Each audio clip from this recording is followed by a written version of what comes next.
അസ്സലാമു അലൈക്കും വറഹ്മത്തുള്ളാഹി വബറകാതുഹു. നമ്മൾ ഇതുവരെ ആയിട്ട് 250ഓളം സ്വപ്ന വ്യാഖ്യാനങ്ങൾ പറഞ്ഞിട്ടുണ്ട് നമ്മുടെ ചാനലിൽ. ആ സ്വപ്ന വ്യാഖ്യാനങ്ങൾ പറഞ്ഞത് ഒരു സ്വപ്നം, ആ സ്വപ്നത്തിൻ്റെ വ്യാഖ്യാനം, അതായത് ഖബർ സ്വപ്നം കണ്ടു അപ്പോൾ അതിൻ്റെ വ്യാഖ്യാനം എന്താണ്, മയ്യത്ത് സ്വപ്നം കണ്ടു അതിൻ്റെ വ്യാഖ്യാനം എന്താണ്, പാമ്പിനെ സ്വപ്നം കണ്ടു അതിൻ്റെ വ്യാഖ്യാനം എന്താണ് എന്നുള്ളതാണ് നമ്മൾ സംസാരിച്ചിരുന്നത്.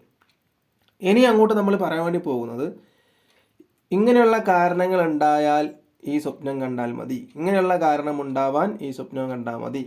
ഉദാഹരണത്തിന് ഒരുപാട് സമ്പാദ്യങ്ങൾ ഉണ്ടാവാൻ ഈ സ്വപ്നം കണ്ടാൽ മതി എന്നുള്ള നിലയിലാണ് നമ്മൾ സംസാരിക്കാൻ വേണ്ടി പോകുന്നത്. ഇന്ന് നമ്മൾ പറയുന്നത്, നമുക്കൊരുപാട് പദവികളുള്ളതായിട്ട്, നമുക്കൊരുപാട് പദവികളുണ്ടാകും, അതുപോലെ തന്നെ ശത്രുവിൻ്റെ ഭാഗത്തു നിന്നുള്ള പേടി ഉണ്ടാകും. പക്ഷെ അത് ഒരുപാട് നീണ്ടു നിൽക്കില്ല. ശത്രുവിൻ്റെ ഭാഗത്തുള്ള പേടി നമുക്കുണ്ടാവും, കാരണം നമുക്ക് ശത്രുക്കൾ ഉണ്ടാവും.